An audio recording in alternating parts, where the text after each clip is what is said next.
어디야 지금 뭐해? 나랑 별 보러 가지 않을래? 그러면 이 노래는 배우 박보검이 불러서 유명해진 가수 적재의 별 보러 가지 않을래? 라고 하는 그런 노래의 한 소절입니다. 여러분, 이 노랫말처럼 요즘 2030 세대를 중심으로 해서 별 여행이 인기가 있다고 합니다. 밤하늘에 별이 가득한 그러한 명당을 또한 공유하는 별 여행 커뮤니티도 생겼고요. 그리고 국내에서는 만족하지 못해서 몽골이나 뉴질랜드까지 원정을 가는 해외 여행도 마다하지 않는다고 합니다. 여러분, 유명한 별 여행지 중에는 고산지대가 많은데요. 그도 그럴 것이 하늘과 가까울수록, 그리고 도시의 불빛에서 멀어져야 하니까 당연한 일이겠습니다. 우리나라에서 별 여행지로 가장 유명한 곳은 바로 청옥산 정상에 있는 육백마지기라고 합니다. 여러분, 이 육백마지기는 강원도 평창 해발 1200 고지대에 있는 평원지대인데요. 한국의 최초의 고랭지 채소밭으로 유명했지만 지금은 별 사진이 예쁜 곳으로 더 유명하다고 합니다. 여러분, 특별히 고지대 평원 한가운데 자리 잡은 한 편의 교회 건물과 그리고 그 주변에 풍력 발전기가 별 사진에 아주 이국적인 정취를 더하고 있다고 합니다. 여러분, 그런가 하면 몽골인데요. 우리는 몽골 하면 징기스칸의 나라 정도로 알고 있지만 최근에는 별 여행지로 더 각광을 받고 있다고 합니다. 한국-몽골 항공회담을 인해서 인천과 울란바토르 항공 노선이 생기면서 몽골 여행이 더 많아졌다고 합니다. 몽골은 세계 3대 별 여행지로 꼽히는데 이런저런 불빛에 물들어 있는 한국과는 달리 몽골의 밤하늘은 칠흑 같은 어둠 속에서 더 유명하다고 합니다. 그리고 별을 가리는 구조물도 또 미세먼지도 없다고 합니다. 몽골 여행은 이렇게 사막과 호수를 둘러보는 코스로 되어 있는데 울란바토르 같은 대도시를 벗어난 사막에서 보이는 그 별은 더 선명하게 보인다고 합니다. 여러분, 우리도 별 보러 가지 않으시겠습니까? 오늘은 동방 박사들이 별 보고 온 이야기가 오늘 본문의 내용입니다. 별을 보고 베들레헴까지 찾아와서 아기 예수님을 경배한 이야기가 오늘 본문의 내용입니다. 여러분, 어느 날 동방 박사 세 사람이 별을 보고 예루살렘까지 찾아왔습니다. 그리고 말합니다. 유대인의 왕으로 나시니가 어디 계시뇨라고 물었을 때 온 예루살렘이 소동을 했습니다. 헤롯 왕은 놀라서 대제사장과 서기관들을 불러 모으고 박사들에게 베들레헴으로 보내면서 자신도 왕을 경배하도록 알려달라고 당부를 합니다. 자, 다시금 별의 인도를 받고 예수님이 계신 곳까지 찾아간 이들은 아기 앞에 경배하고 자기들이 준비해 갔던 황금과 유향과 몰약을 예물로 드렸습니다.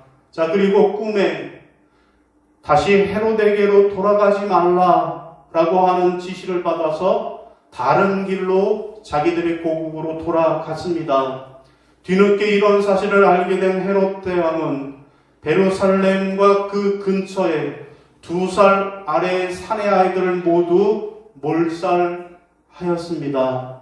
여러분, 이상이 오늘 우리의 본문의 내용입니다. 여러분, 별을 보고 아기 예수께 찾아와 경배한 이 동방 박사들은 어떻게 아기 예수를 기다렸을까요?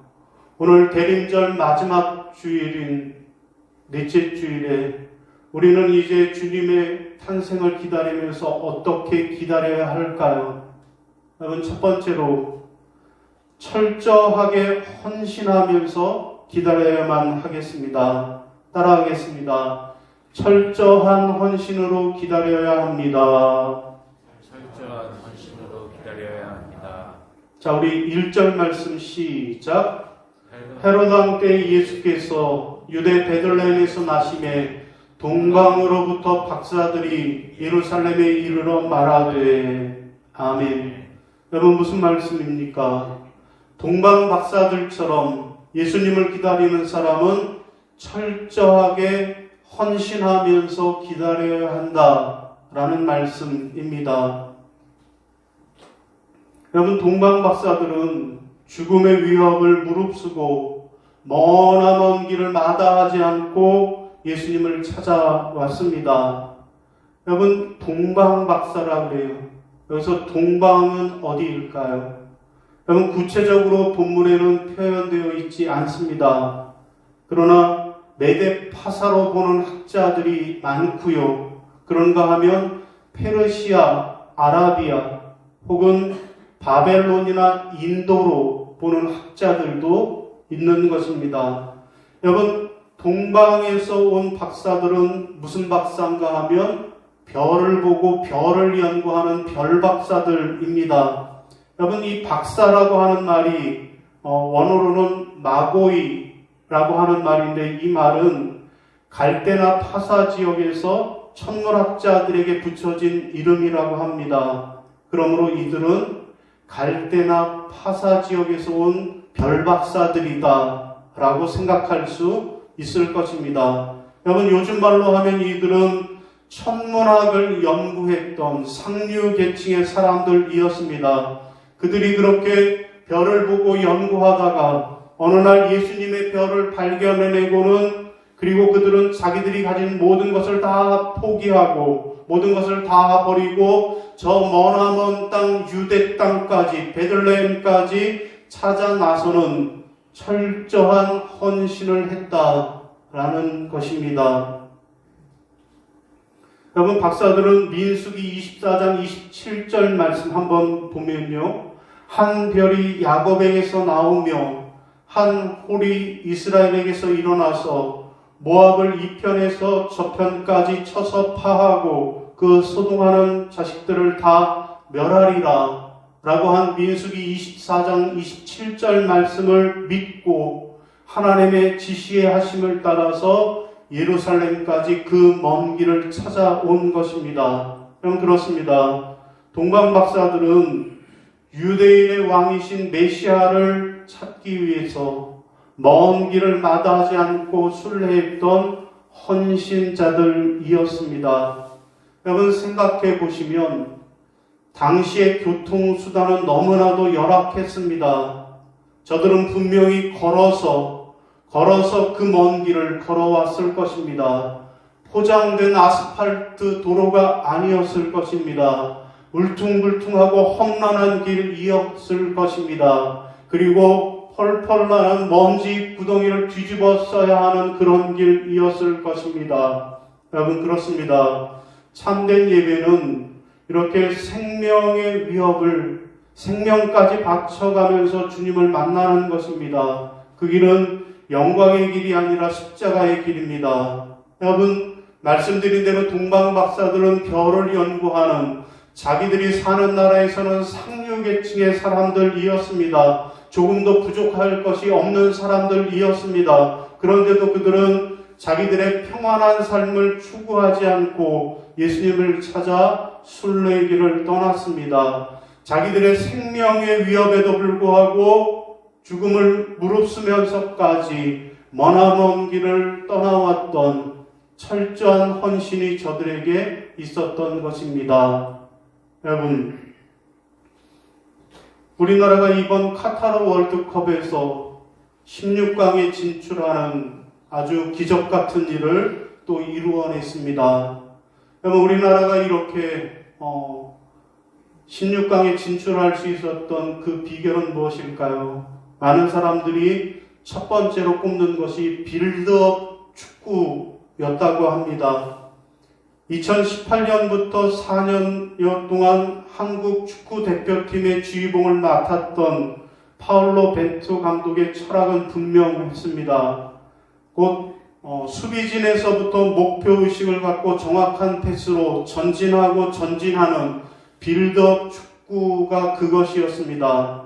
자, 차근차근 패스를 전개하면서 최대한 공 점유율을 높이다가 그리고 상대 위험 지역에 빠른 패스로 그렇게 득점을 노리는 전략이었습니다.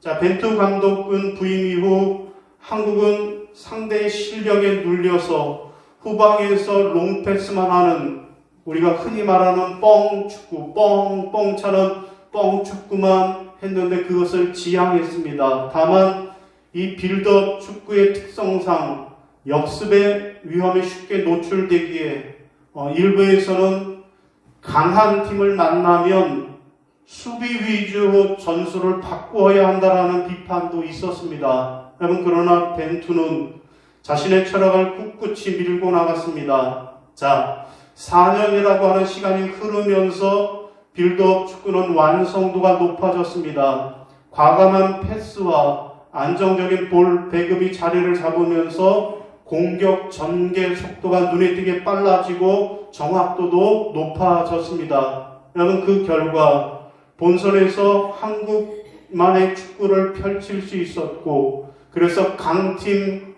포르투갈을 꺾어내면서 16강에 진출할 수 있었습니다. 여러분, 벤투 감독은 한국의 빌드업 축구를 성공적으로 이식하면서 자기의 뚝심을 증명해 낸 것입니다. 여러분, 우리의 믿음도 마찬가지입니다. 여러분, 우리가 많은 믿음의 길을 걷다 보면 그 앞에 수많은 방해물과 장애물을 만납니다. 그러면 뒤로 후퇴하는 것이 우리의 믿음이 되어서는 안 되고, 오늘 본문에 나온 동방 박사들처럼 먼 길을 마다하지 않고 그렇게 달려나왔던 동방 박사들처럼 또 차근차근 목표를 향해 전진해 나왔던 이 벤투호처럼 우리의 믿음도 우리 앞에 어떤 시련과 역경이 있더라도 주님을 위해 한 걸음 한 걸음 전진해 나가는 그러한 철저한 헌신이 저와 여러분에게 있으시기를 주님의 이름으로 축원합니다. 아멘. 자, 두 번째, 우리가 어떻게 주님을 기다려야 할까요? 두 번째로는 성령의 지시에 순종함으로 기다려야만 하겠습니다. 따라하시겠습니다. 성령의 지시에 순종함으로 기다려야 합니다. 자, 우리 12절입니다. 시작. 그들은 꿈에 헤로데게로 돌아가지 말라 지시하심을 받아 다른 길로 고국에 돌아가니라. 아멘. 여러분, 무슨 말씀입니까? 동방 박사들처럼 예수님을 기다리는 사람들은 어떻게 해야 한다? 성령의 지시에 순종해야 한다라는 말씀입니다. 자, 동방 박사들은 메시아가 되신 아기 예수님께 경배하고 그 후에 꿈에 헤로데게로 돌아가지 말라라고 하는 하나님의 지시를 받고 다른 길로 돌아갔다라는 것입니다. 여러분, 분명히 헤로드 왕이 동방 박사들에게 뭐라고 말했습니까? 당신들이 가서 아기 예수를 찾거든 내게 와서 내게도 가르쳐 달라고, 그러면 나도 가서 그에게 경배하겠노라고 분명히 요청을 했습니다. 여러분, 그런데 이 헤롯의 말은 진짜로 예수님 앞에 경배하기 위함이 아니라 예수님을 죽이려고 하는 음모였습니다. 하나님은 이러한 악한 헤롯의 모략을 아시고 박사들로 하여금 선한 길로 가도록 인도하신 것입니다. 그리고 동방 박사들은 그 하나님의 지시에, 성령의 지시에 순종했던 것입니다. 그러면 여기서 우리가 주목해야 할 것은 동방 박사들은 하나님의 말씀에 철저하게 순종했다라고 하는 사실입니다. 여러분, 그렇습니다. 우리가 하나님을 섬기는 것, 그것은 하나님의 요구에 순종하는 것입니다. 내 뜻과 내 방식대로 교회를 섬기고 봉사하는 것이 아닙니다. 동방 박사들은 예수님을 만난 뒤에 지금껏 자기들이 걸어왔던 그 길로 가지 않고 이제는 성령이 지시하시는 대로 새로운 길로, 믿음의 길로, 생명의 길로 나아갔던 것입니다. 그럼 그렇습니다. 예수님을 만난 사람들은 예수님을 만나기 이전과 이후의 삶이 달라야 합니다. 성탄을 맞이하는 우리들도 이제 다른 길로 가야만 하겠습니다.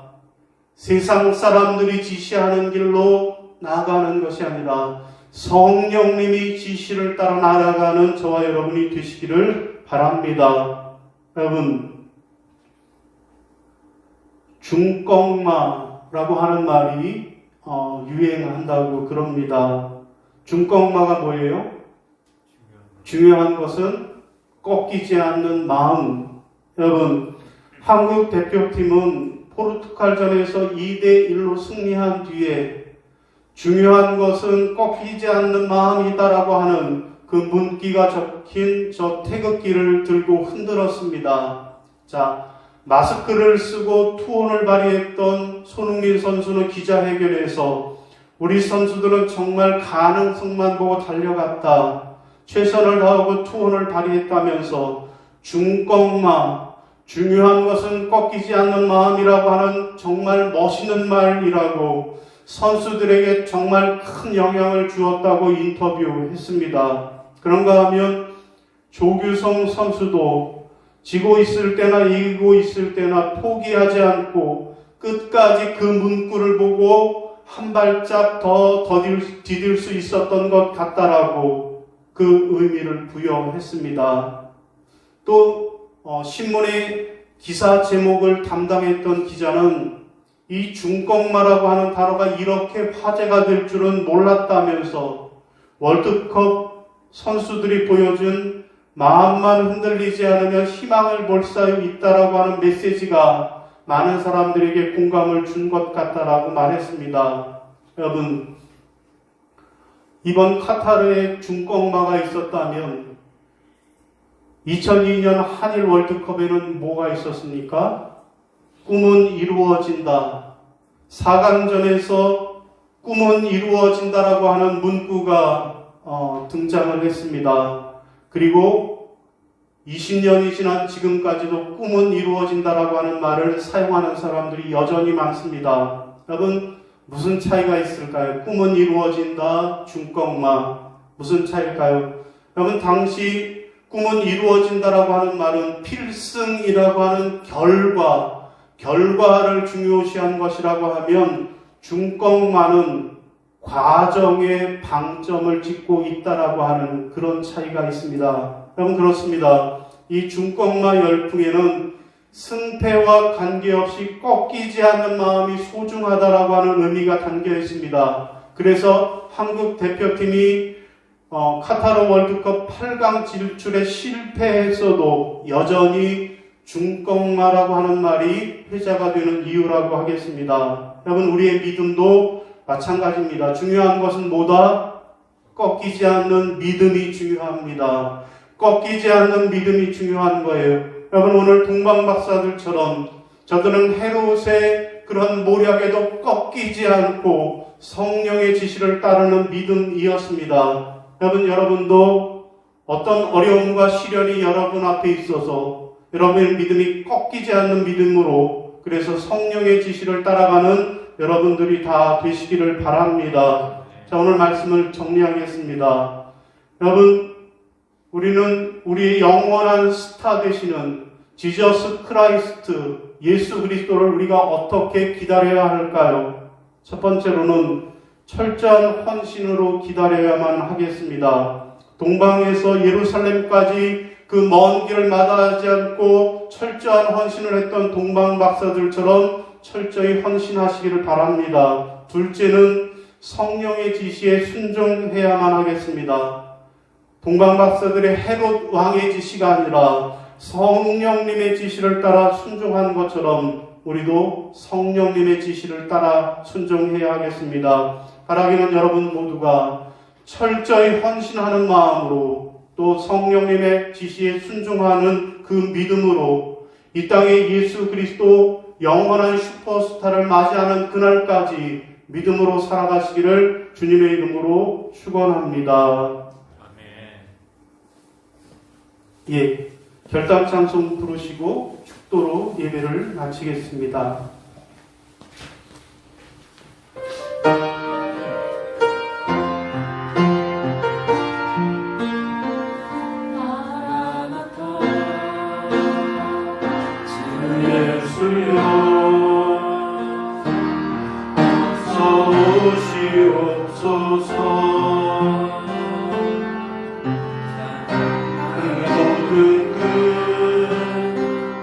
모든 족속 주를 찬송하게 하소서. 마라나타 주 예수여 어서 오시옵소서. 모든 열방이 돌아와 춤추며 경배하게 하소서. 우리 주님 다시 오실 일을 만들자. 십자가를 들고 땅 끝까지 우린 가리라. 우리 주님 하늘 영광 온 땅 끝에 우리 땅 끝에서 주를 받으니 마라나타 마라나타. 아멘. 주 예수여 오시옵소서. 마라나타 마라나타. 아멘. 주 예수여 오시옵소서.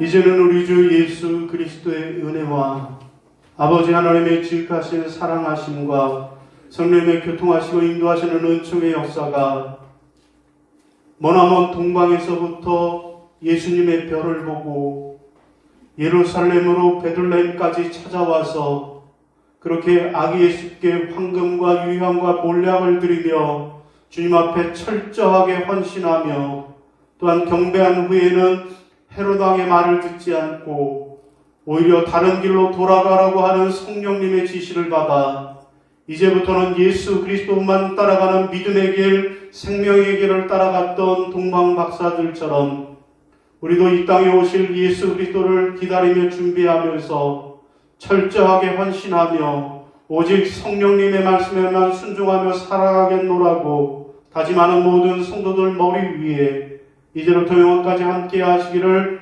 간절히 축원하옵나이다. 아멘.